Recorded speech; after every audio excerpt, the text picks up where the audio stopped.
This is Blind Adam of the Awesome Sauce Comics podcast. I am bringing back on Joey Kramer, who's a writer, an illustrator, convention promoter, great American, a Legion Hall member, a wacky character. What's up, Kramer? Hey, that's a mouthful. Don't forget historian. Oh, you see, I knew there was something I was forgetting. Yeah, no, but, yeah, God, it's always,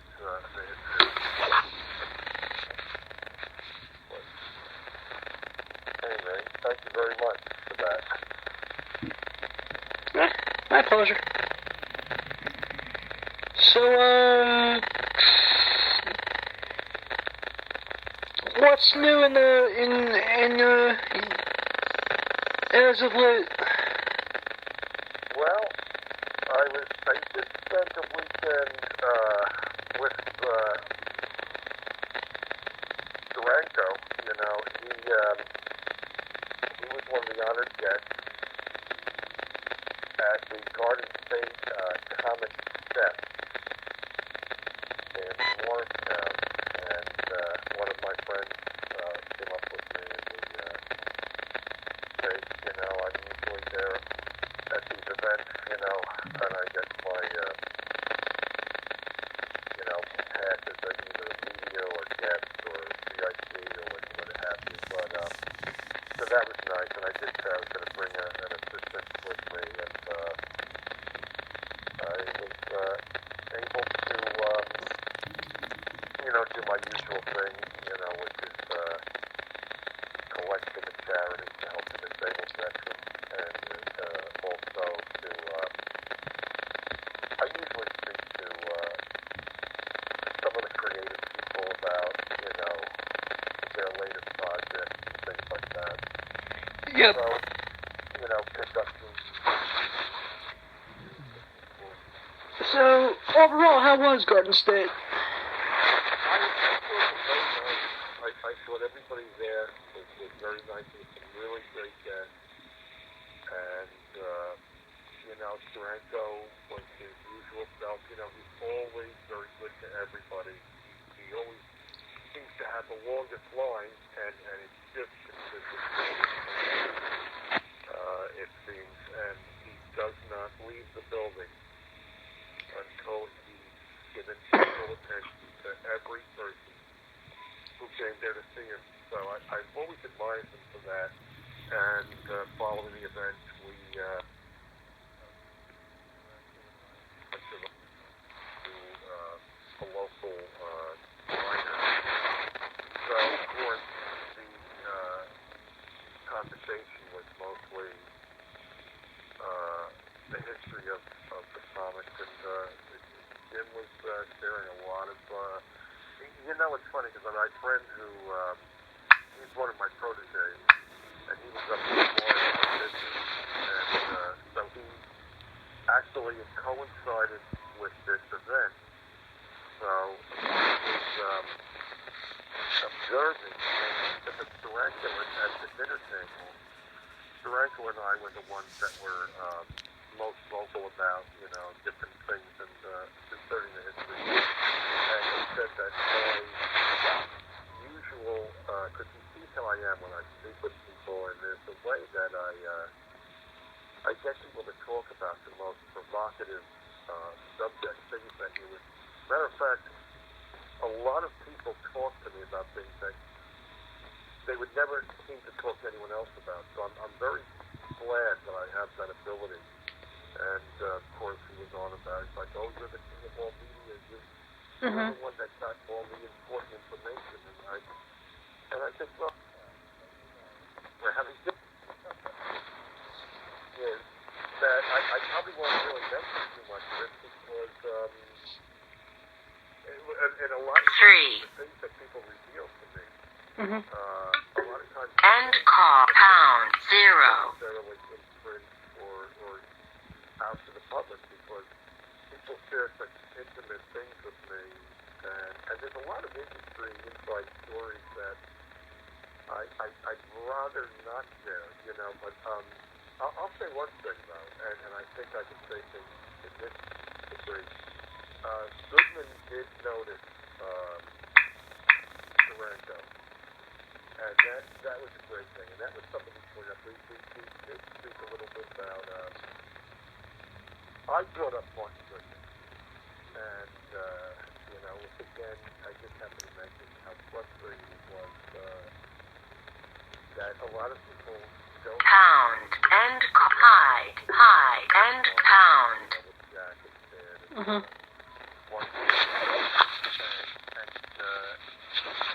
That got him into talking about the fact that Goodman spoke to him a few times. Remember that Goodman, he had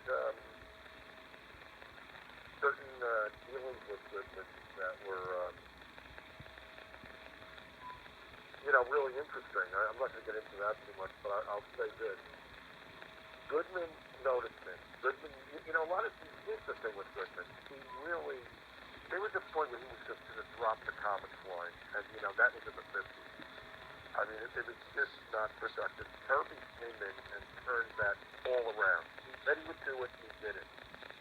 Now, you may have heard the legendary story of Stan, they're taking the furniture out, and, practically in tears, and it's all over. And, which actually, I take that with a pinch of salt, but the fact is that I believe he did come in, he said, I'm going to turn this around, and he certainly did.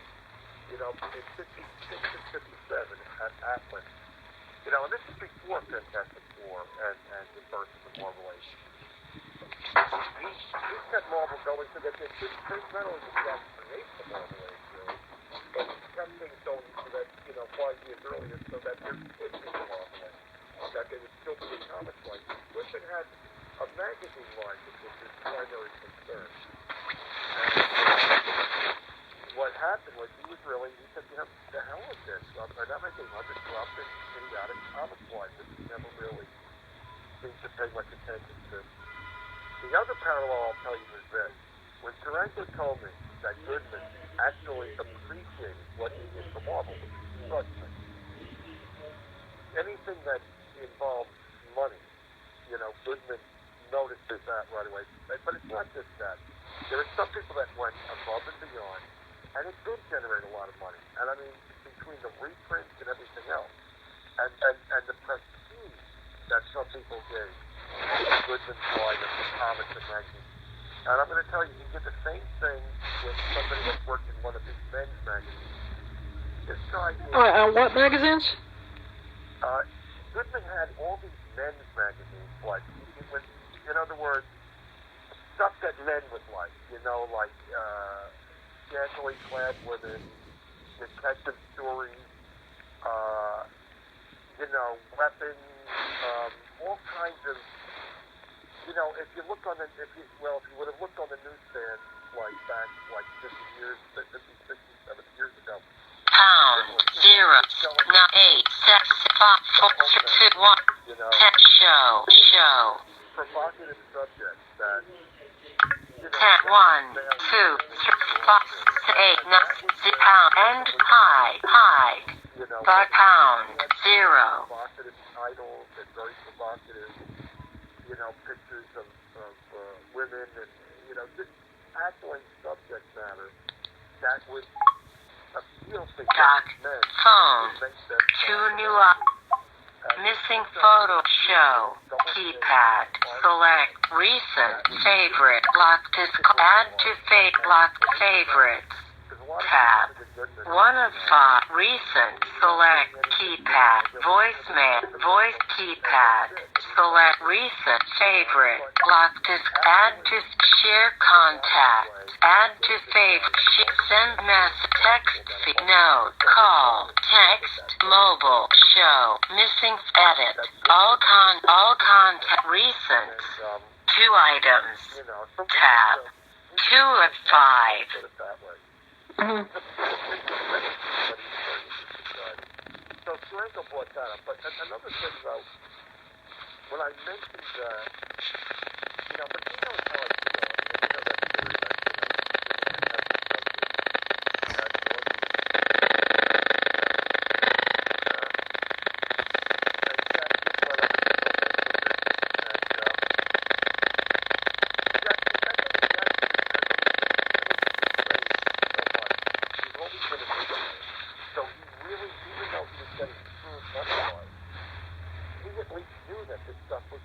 Selected. Keypad.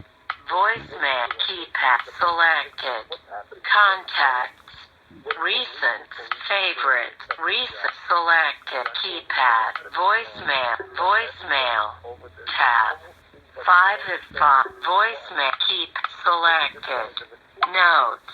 Call. Mobile. Text. Mobile. 5708M. And that's how they did things, unfortunately. And he was just a money maker for these people, but he was also a visionary. He was a prophet of he was one of the prophets of science fiction and fantasy. But entertainment. He's an entertainer. And what he knew and what he did was way ahead of his time. He knew this was going to be valuable. And one of the great quotes, and I kept telling Stranko over the years about this, he said he knew he was getting he knew he wasn't pissed off because other people, some people were getting the credit for what Jack did, and of course getting way more money, for what Jack did. And I think we'll leave it at that. I'm not going to mention anything. But Jack said when Goodman sold Marvel, he sold short because he never knew what he had. So he really didn't realize the value of what he had. And really, I think it might have really been what Marvel is worth today. He might have sold it for 1% of that, literally. You know what I mean? Fascinating. Anyway, sorry for that 8-hour answer. But so I had a great time with Jim, and we had a nice dinner, and Jim was full of fun stories. Anyway, but back to you, sorry. That's fine. Crowd was good? Everybody was really nice. And it was a nice size crowd. It was pretty, I would say, yeah, that place was pretty packed. I guess a couple of my dealer friends said they did really well. Oh, good. It looked, like I said, everyone I've seen on Facebook, they looked like they were all happy, so. Oh, John Paul was there, and there's a few of the guys that I see over at John Paul's show. Very nice people. It was great. I said hi to John Paul. It's always great to see him. He's a very good guy. I think everybody likes him. Yeah, he's alright. It was nice. And everybody kept saying, well, you're coming back tomorrow, right? You're going to look for you tomorrow. That's what happens. A lot of these shows, I go for one day, and it's like I could barely handle that. I hate to say it, we lost Herb at a couple of days after the East Coast. I said, it's going to sound crazy, but I mean, there was so much going on. It's too much for me sometimes. And Neil looked like he was ready to have a stroke, but, he always seems to look that way. So actually, sometimes, there's things like he's just sitting there, like in the city. Neil and Marilyn are just sitting there because everybody in the city already sees them all the time. But at some of these other shows, though, the crowd is so intense. And I really thought that was a lot on her. And then we did lose him. But you know what? I think but I asked him. I said, Jim, this must have been a rough. I just said, Jim, I hope you're going to rejuvenate and rest after this long weekend. And he said, Jim is 78 years old, and he said, no, the weekend wasn't too bad at all. He said, I was glad to wake up in my own bed, and I got up early and I did some work around the grounds. So he was working, outside when he got, the next day. And, but I think that's how how he keeps himself young. He's active, and he follows a very strict health regimen. Even when we were in the diner, he was eating very healthy. You know, obviously, if he was home, he would have been, you know, juicing raw vegetables. Everything would have been organic. And he said to me, you know, Joe, you're not going to get organic. You know, you can just forget that. You go into a diner, and you know, even though his friend Manny loves these Greek restaurants and his Mediterranean food, and there was Mediterranean food there. I'm sure there were some of the people there that ran the place were Greek. But still, organic, I think that's pertinent, you know. So yeah, Jim said, no, you're not going to get anything organic. So he has a very strict diet and exercise regimen. So he had to do that. He had to do that to survive.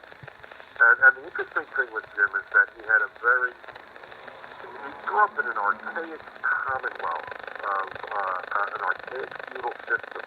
And he was in a very rough town.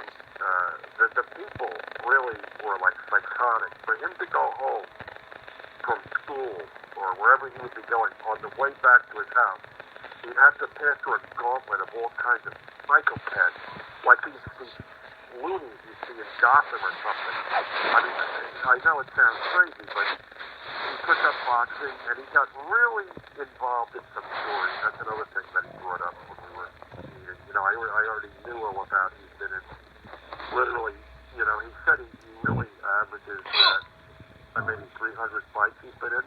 Some of them were in the ring, some of them were on the street. But he brought up some details about how he really trained under some very, very good boxers as well. And he had to do this. It was literally a matter of survival for him. So whenever I hang with my pal, you know, I find out, I go deeper and deeper into his history. And you know what? He does that for me. You know, with other people, but other people don't ask these questions. You know, and other people don't have the background. Wait, the Monsters and Robots. Yeah. So we'll see him again. Yeah, we'll all be together there, and I'm going to. Monsters. Hang on. I got to put in the cheap plug for Cliff. Monsters and Robots, August 27th and 28th, or 26th and 27th. You know, in, what is it, Somerville? I think it's like Somerville or Somerset. Yeah, Somerset sounds right. People go through. If you're up here north, we're kind of even more north of there. So if you're going from 80, just take 287. Just from 80 or whatever you're on. You know, from up north, you're going to take 287 south. And I think it's not far from there, if I'm not mistaken. The other thing to say, I like to say about Cliff, he's the one that ran that East Coast. And that was a couple years back, and I'm sorry we lost Herb. I did a tribute to Herb that was in Alter Ego, Roy Thomas's magazine, Alter Ego, number 137. And John B. Cook also did a tribute to Herb Trimby. You know, the creator of, the co-creator of Wolverine, and, you know, long-time Hulk artist. Wonderful man, at any rate. The great thing about East Coast is that he had so many artists there, and I mean, really important artists. And all I can say about Cliff is that he is an amazing promoter. He puts together a wonderful show, so I have to agree with you 100%, Adam. Yeah, he did a great job this year at the East Coast as well. You know, it was a nice mix. You had Michelle Nichols there, you had Sam Jones, you had so many creators that you could shake a stick at. And it's always great to see Michelle. You know, she, in history, she spoke with Dr. King. Dr. King told her she should never leave Star Trek, that she was a black woman as an important character in a television program that began in 1966, believe it or not. He said, no, you cannot leave. You cannot leave. You are so important to helping women. And so, yeah, it was wonderful. Michelle is a wonderful person. Yeah, like I said, hopefully she's back to better health. Yeah. That weekend, she looked like she should not have been there, but, you know, I do worry about her health. I know it.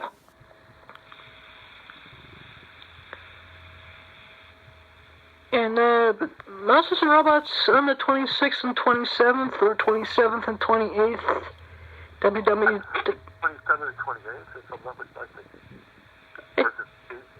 I think that's it. That sounds like it. I could grab the card. I think I have it in the other room. Yeah, if you have it. Yeah, if you have it handy, can you grab it? Just so I want to make sure that I'm giving the right dates. Yeah, this is important. And I'm going to tell you something else. Don't laugh when I tell you this. This is going to probably sound funny, but, you know who else is going to be there? Another great artist you don't see much of. If you remember Paul Gulacy, who worked on Masters of Kung Fu, he did a lot of great stuff in the Bronze Age. It was Shang-Chi, Master of Kung Fu, which, and the other great thing is he was influenced, he was heavily influenced by Stranko himself, believe it or not. And Paul is a genius, you can tell. A lot of people do that, though. They study the artists they like, and, then they find their own talent, yes, you can see the heavy influence of Stranko, but Gulacy, to be able to do that is a master in his own right. Okay, here's Monsters and Robots. Oh, and you know who else is there? Another guy that I've met a lot of times. A very nice kid. I think he's older than me. He played a kid. Who? His name is Butch Patrick. And he's going to be there, believe it or not. I'm going to tell you exactly what's going on here. Thanks, man. Okay. Monsters and... Oh, wait, here it is, yes. August 27th and 28th. All right, beautiful. That's... Jim Steranko, we have right at the top. Then we got Ken Kelly, Paul Gulacy. Who's Paul, before Paul Gulacy? Oh, yeah, he worked for Marvel, in the Bronze Age of Marvel. Yeah, I said, who was the guy you said before that, Ken Kelly? Okay, he was a Star Wars artist. Oh, yeah, he was a great, and he still is a great, sci-fi artist. He's done a lot with, so many different, like a cover artist, or, whether it's a book or a magazine, or, he's a great, he's always been a great artist. And, guest of honor is going to be Dysel Gogos. And the thing with Steranko, he's guest, like, his, because he does, matter of fact, it was funny, we were talking about Dysel Gogos as well, so we're hoping he's going to be alright too. It's like how we're kind of worried about the show. I hope Basil's health is going to be alright, So that should be fun. I'm actually looking forward to that as a fan, because I've never met Bazzy before. Oh, he's a wonderful man. And you know what? Whenever we're together, he and I always discuss Bela Lugosi. Bela Blasko of Lugos, Hungary, who changed his name to Bela Lugosi. He was a leading man in Europe. He was in many Hungarian and German films before coming to this country.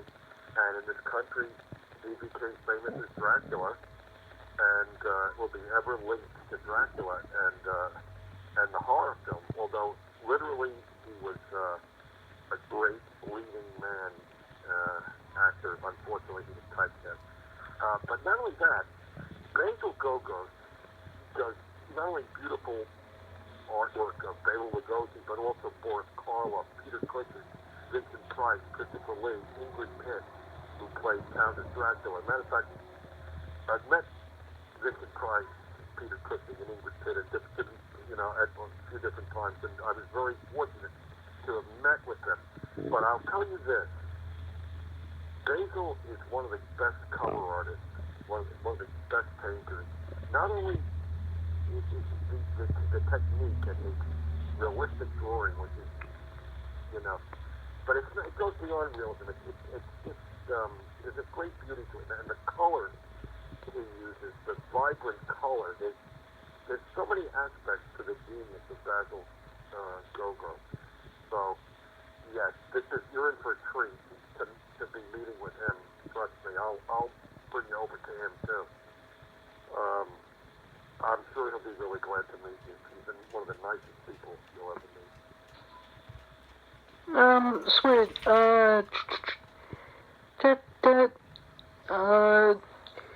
You know, and then, someone should tell Cliff for, August 28th that they should do something special for for Kirby's birthday.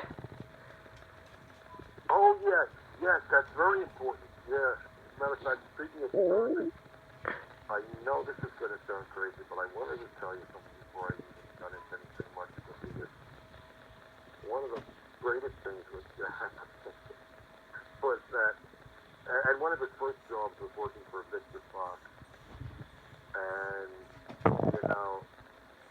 he said, other people, they call me the king of the comics, they call me the King Kirby and this and that. He said, well, that was me aping Victor Fox. He said, because Jack had a great sense of humor. But his favorite thing was, he said, this was Victor Fox. And this is in the birth of the comics industry, one of the first companies he worked for. And he said, Victor Fox was like a portly gentleman, and he would be prancing, or not prancing, but he'd be strutting around that studio. And he wouldn't really necessarily talk to the artist or do it. He would just go up and down the aisles with the artist working, and he would just be saying, I'm the king of the comics. I'm the king of the comics. That was Victor Fox. And so Jack never forgot that. He got such a kick out of that. And I think that's why you hear the phrase a lot of times, king of the comics. But of course, as any historian can tell you, the real king of the comics is obviously Jack. And, he started using names like, his name, of course, he was born Jacob Yaakov Kurtzberg. And he started using the name when he was drawing, Jack Curtis or Lance Kirby and different other names that, but he just finally settled on Jack Kirby. But he worked for so many companies in the 30s, 40s, 50s. He pretty much always worked, he was a freelancer, he worked pretty much for everybody. And he was the most prolific artist, creator, writer in the industry. Now, unfortunately, he wasn't paid for all that, but, and of course... Well, he worked up to 93. Well, yeah, he was actually in the, at DC, he was credited with all that, and he was paid for all that, thank God, finally. And then, like you say, in the 90s, I think in the 90s, I think of, like, Ruby Spears and the animation industry. That's true. But he also worked with some independent books, too. He worked with Pacific, he did Captain Victory, and I think the Galactic Rangers. He did Silver Star. He was helping Steve Gerber, who had created Howard the Duck. And so, to raise money to help Steve, he did a comic book called Destroyer Duck. But in helping Steve Gerber establish himself as the creator of Howard the Duck, and he kind of helped create a situation where creators finally got some kind of recognition and got some rights. And so, believe it or not, through Jack's work with Destroyer Duck, which was, I think, probably the late 80s or the mid-80s. Yeah, more mid-80s. Yeah, that was actually probably not, that's probably close to the time he was doing Captain, which was probably, just the 80s or... And, so anyway, so he was instrumental in helping artists and creators to have rights. And something that I wish he would have had his whole life, but that's just not the way the industry functions. It was a very exploitative industry, even before the comics. It started with the pulp. or any magazine, people were always exploited. The famous Hugo Gernsback, the Luxembourgian immigrant, who started out with the Pulp magazine. You know, all these great sci-fi authors, a lot of them never got paid. And so he was famous, but they created the sci-fi Hugo Award based on Hugo Gernsback. But a couple of the great stories, and even Harlan Ellison, they called a couple of the great sci-fi authors called him Hugo the Rat, just before they created the Hugo Award. And the reason they called him that was because they never got paid. Or if they ever did get paid, it would be like years later. It was something ridiculous, you know, that they put up with. So that's funny how you have the Hugo Award. A lot of times there's awards named after people that, if you talk to the people that work with them or work for them, you'll find out that they were just, you know, they were pretty low people when it came to paying the creative folks, you know. They didn't damage people who were probably married with kids, a lot of them. They didn't care if they made a living or not. They would say, oh, thank you, work. Well, let me throw a fact out for you. Siegel and Schuster only get paid measly, 200, 300 something bucks for the rights to Superman. Yeah, they got screwed. I'm sorry to say it that way, but they really were taken advantage of terribly. And there was all kinds of litigation even back then. And the other thing is that it was sitting on the shelf for a while. And believe it or not, Sheldon Mayer said, what are we doing with this? They go, oh, that's been sitting around for years. He said, well, let's get this damn thing published, for God's sake, you know. Let's get this out there. This is good.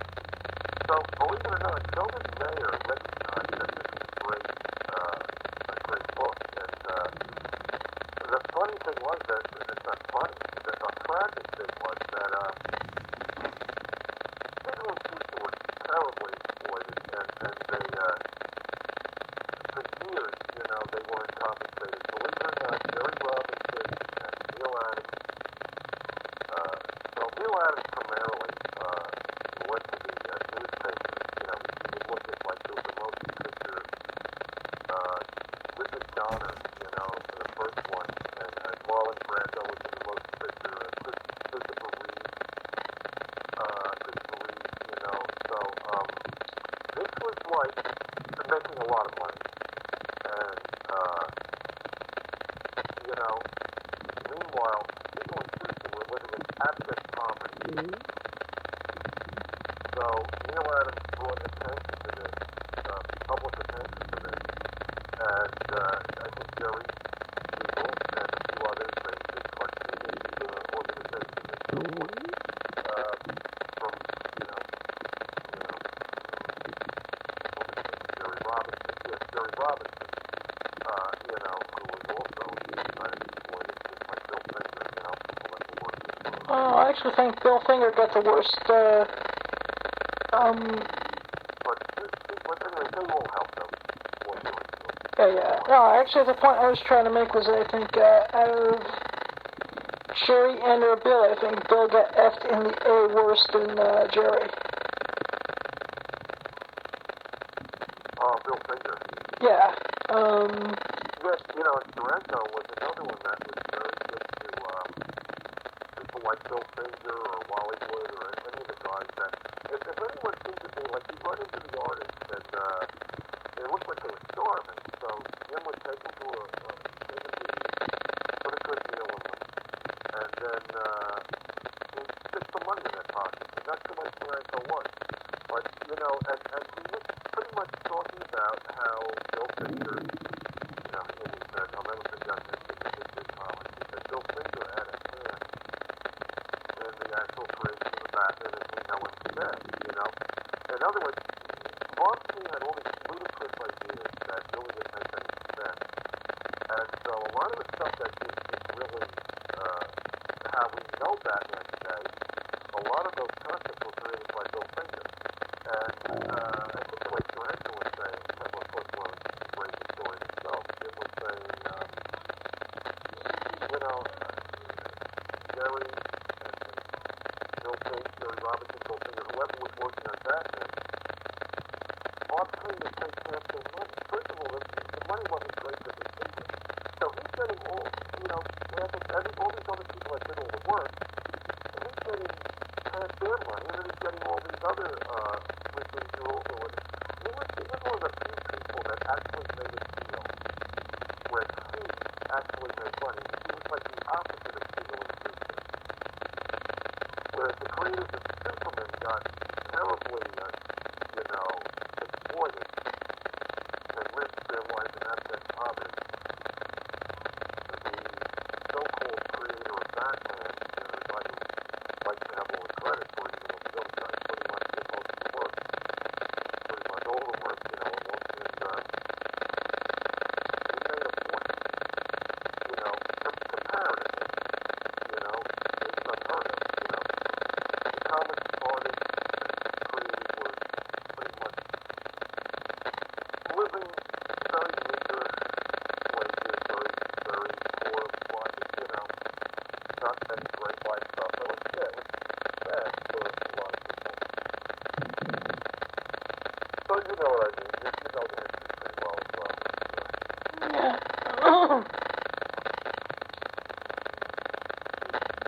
No, actually, Bob wasn't all that bad. He did get.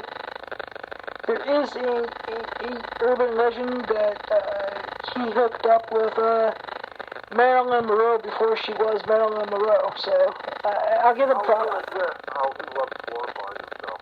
Bob Page is like his own thing. I know, but I'm just giving him props for possibly having intimate relations with Marilyn Monroe. Don't ruin the romance there. Yeah, but no, because I've read articles and essays he's written about that, and believe me, he found himself on the back enough about that. Excuse me, Mr. Kramer. Yeah. If you were with Marilyn Monroe, you would glorify yourself for it too. So let's not lie. Well. And if you didn't glorify yourself for doing something with Marilyn Monroe, I'd have to come over to your house and smack you. Here's the thing, though. I remember, he did a little essay, and he did some drawings of her on the beach, too. And I think he said something like Marilyn and me or something, and, Yep. And he said, little Norma Jean and I was drawing her, and, he was so, but, again, publicity and so forth, but yeah, now that's an interesting little footnote in history also, but yeah. So he was kind of living, I think he was kind of living the high life while all these other people that were working and doing all the work for the Batman comics that were coming out were living in pretty, impoverished situations. He was doing good, and money-wise, and he fancied himself as the millionaire playboy that, is Bruce Wayne. But here's the funny thing that Stranko always points out. He said the whole thing is there were Bat characters long before Batman. There was the Bat, there was a pulp character called the Bat. There was even something going back to the Penny Dreadful with the Bat creature. And of course, in literature and pulp, there were so many Bat creatures, it was ridiculous. The other thing was that the whole formula of a millionaire playboy, that was Lamont Cranston in Taranto's pal Walter Gibson, who created the Shadow. Lamont Cranston was the Shadow. So he said a lot of what was going on in the Batman comic was also done already. Probably a lot of those ideas were taken from the Shadow and those other Bat characters. So, yeah, of course, Taranto just calls him like he is a very... let's see,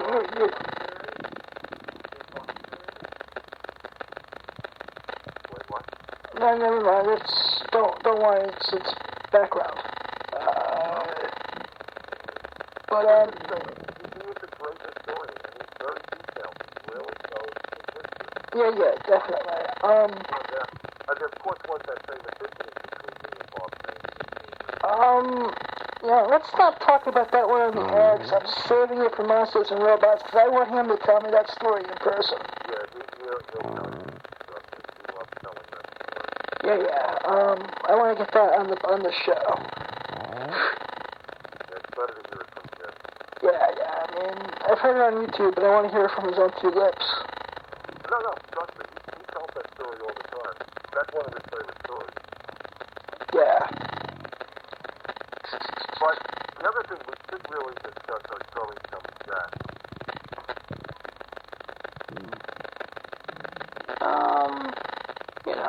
That goes without saying. Birthday boy.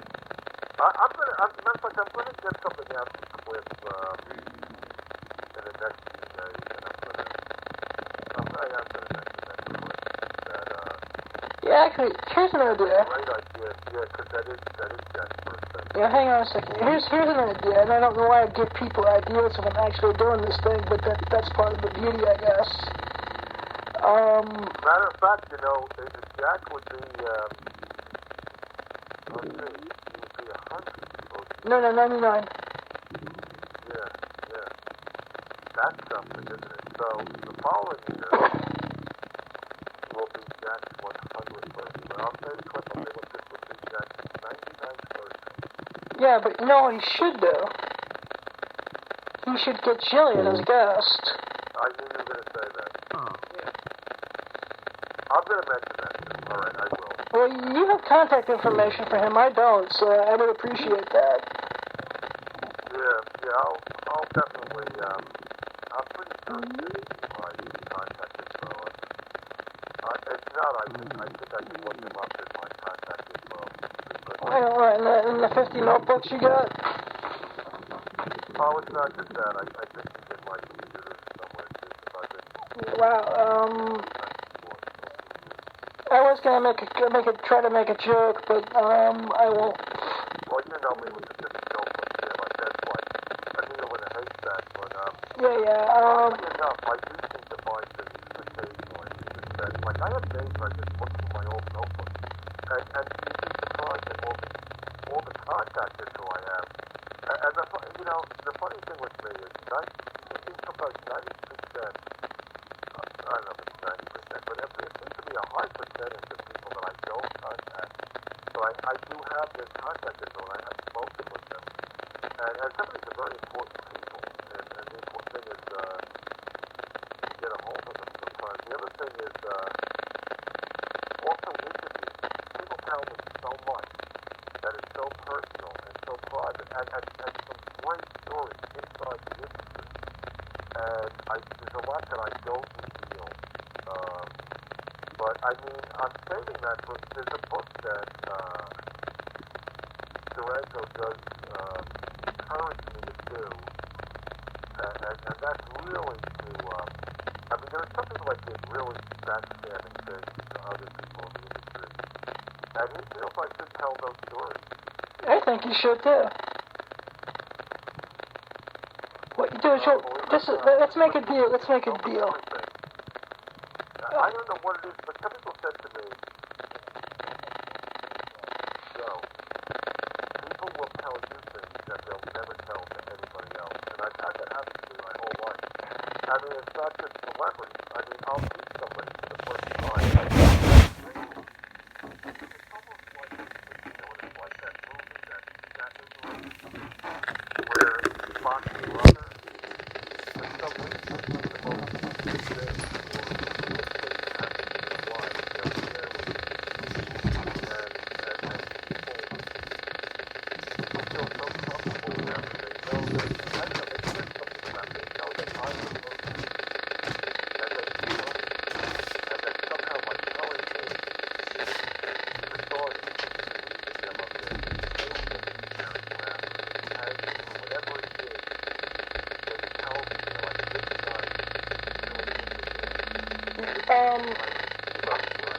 Excuse me, Kramer.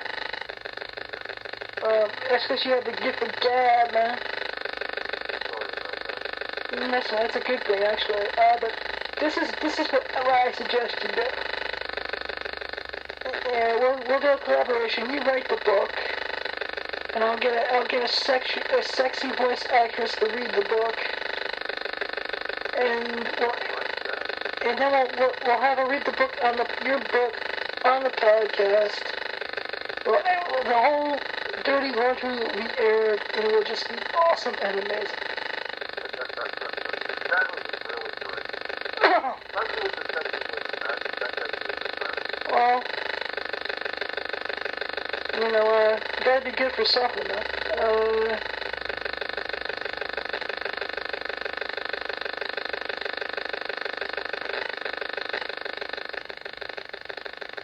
I'm sorry, my mother was laughing at something, so that got me distracted.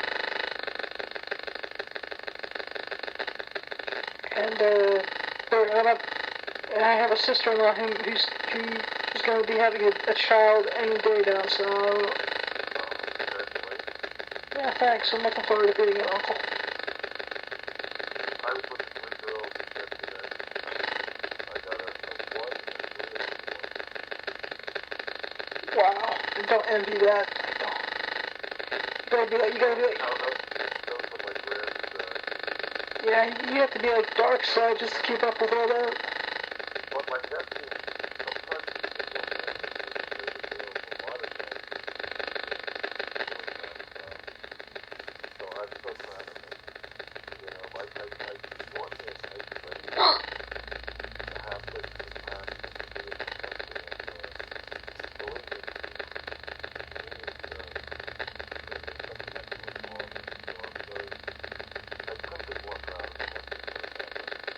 Yeah, that's awesome. That's amazing.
Yeah.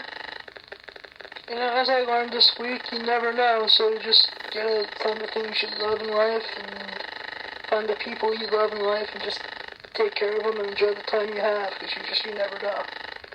I always say that to Neil, I say, listen, Wonder Woman, Black Canary, I said, really focus on women's rights and women's superheroes, and I look through some of the stuff, like those is artwork. And my favorite stuff is the powerful superhero women that he does. And I try to get all the artists in the comic industry and the motion pictures, people that work in film. I always encourage people, show more powerful women. I think it's so important to empower women. And unfortunately, I think it's a very misogynist, bad world. And Marie Severin, when I was a child, when I was so young, Marie Severin was very nice to me. But, she left Marvel. I think she gets paid less than that, and did a little bit of work with Dimension. But the other thing was, she's a brilliant artist. Stop recording video. Kramer. And the other thing is, Katie Parker, again, said, Messages notification. Kid Awesome Sauce. Hey, I'm better than Will Smiley. I think it's improved. I know you're... I think so too, like Jeanette Kahn and in the animation and in the different motion pictures. Yeah, well... It seems they were pretty good with women. Yes, true. Can the host of the show actually get a point in, please? Yeah. Thanks. Stop recording video. You're not as endorsed in the current product like I am. No harm, no foul in that. But I see a lot more female creators in the last 5 years than I have in a very long time. That's very encouraging. I see a lot more young female fans in the last 2 years than I've had in my entire life. I mean, that's very encouraging. The more women, the better. Yeah, like back when you were running, back when you were running shows, like 20 plus years ago. Yeah, I started in 1990. Yeah, so, I mean, if you had a girl walk into a convention that wasn't someone's wife or girlfriend or whatever, it was rare. Today, female fans are becoming a lot more common. That's the good part of it. Yeah, and especially in cosplay, all these beautiful, powerful women, and dressing as our women's heroes. I mean, what could be better than that? Or villains. Let's show some of the villains too. Oh my God, there's some beautiful women out there. You're damn right. You're damn right. You're damn right.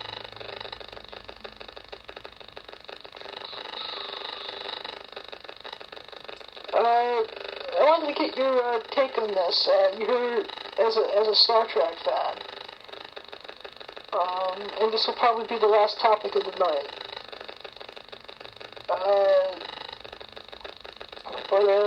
What do you think of Sulu being gay in the new movie? Oh, it's you mean the new Star Trek movie? Yeah, the one that's coming out next weekend. What do you think of Sulu being gay?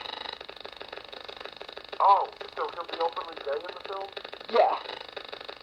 Oh, that's fantastic. I'm sure George is pretty happy about that. No, he's not. No, he's not. No. Oh, I didn't know that. Allegedly, I was reading online that he...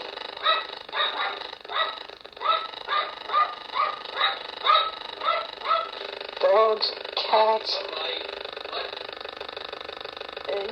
Ignore the... I apologize for what the background was. Oh, that's all right. But basically, George said it wasn't what Roddenberry wanted. Okay. And then... So, Roddenberry just to go back, what is that, 50 years? 50 years, Yeah. That's, and with the tight rein the network executives had, for him to even have a black female character as one of the main supporting characters, I mean, that was pretty amazing. You know, to have an international crew, to have like a Russian, an Oriental, a black woman, that was the company vision to do. I would have thought George would have liked it. You know what I saw those originally, and I'm talking back in the early 70s, and they were early to mid 70s. I was at the very first Star Trek convention, and then I see them a lot again recently, which is why the cast members of the original series. And I told George that I was so proud of him, not only for, helping gay people, I think that's fantastic, but I think also for helping Japanese people.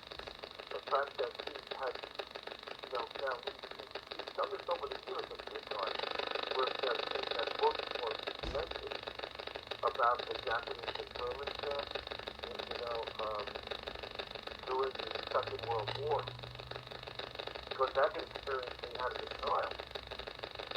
So, for me, if I'm not fighting for veterans' rights or women's rights, or,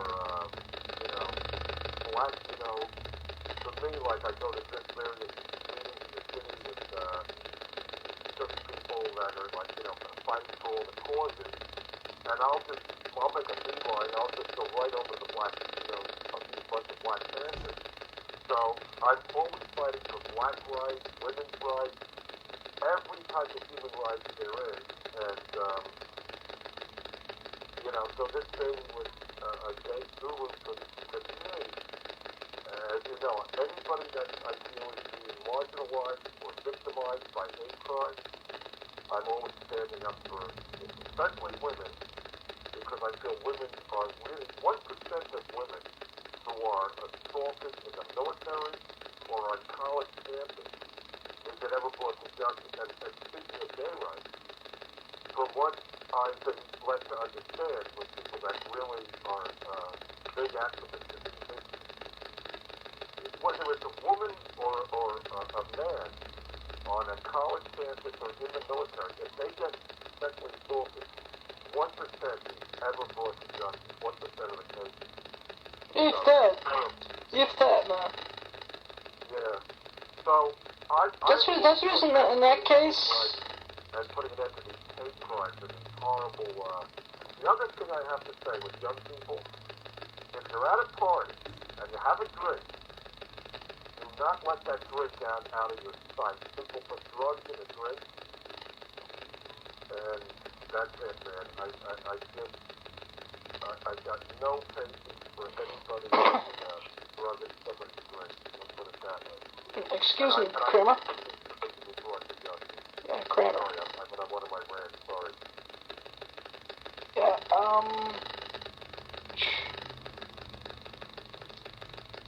Great, you just... Now I'm having a brain flare. Hang on a second. Give me... I'm sorry, yeah. The whole thing started with Sulu being dead, and I thought myself, talking about all this other stuff. Sorry about that.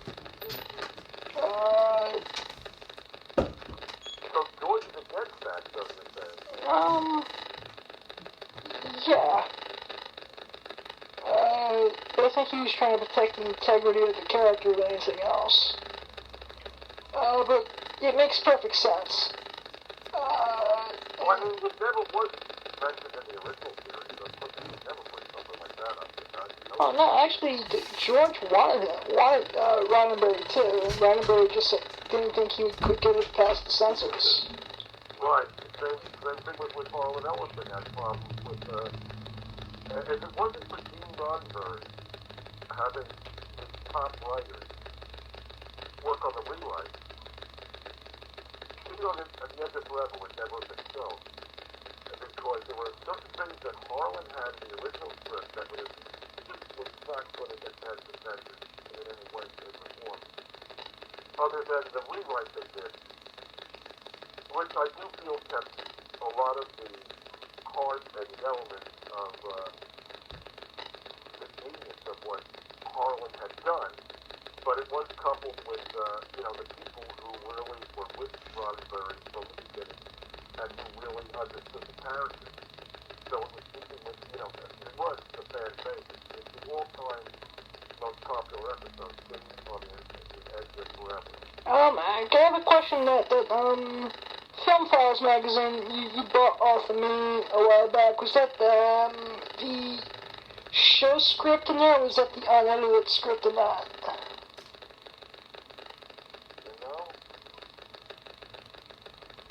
I'm pretty sure it was probably more geared towards the actual TV show.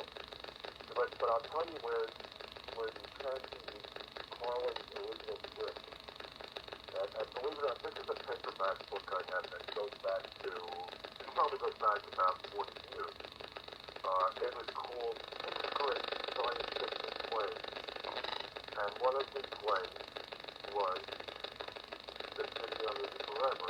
And of course, the original script instead of Gus McCoy having an accident with the hypodermic and injecting himself with kind of an unpredictable drug that could be volatile, it was a drug addict.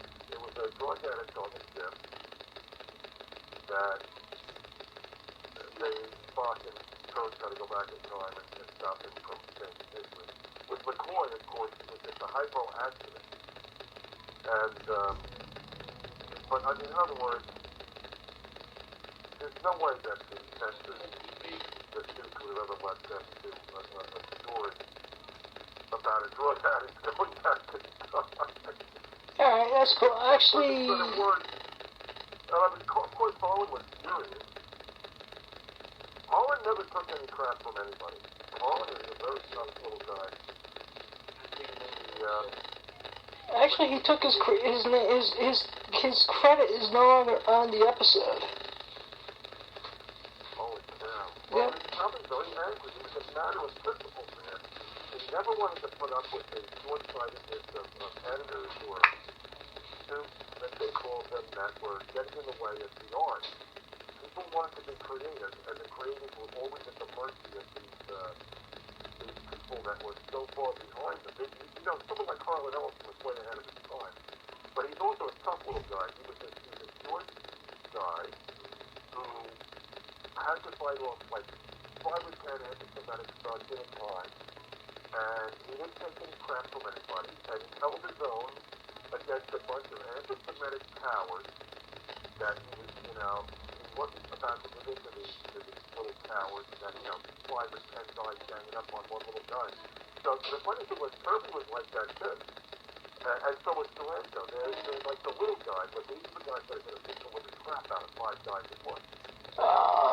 Excuse me, Kramer. I mean, maybe not, but they'll be able to hold their own. I don't know, man.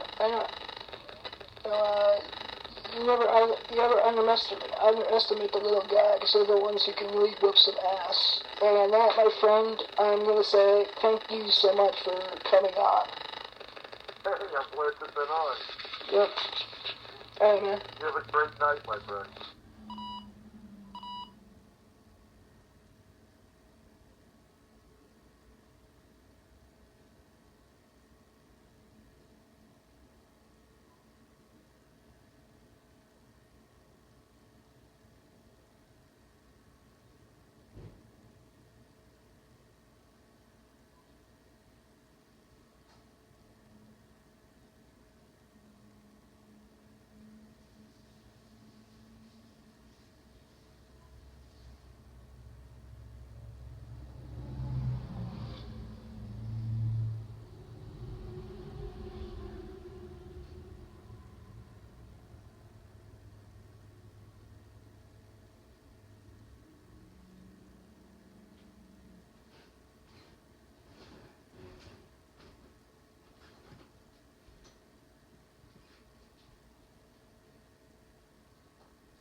Stop recording.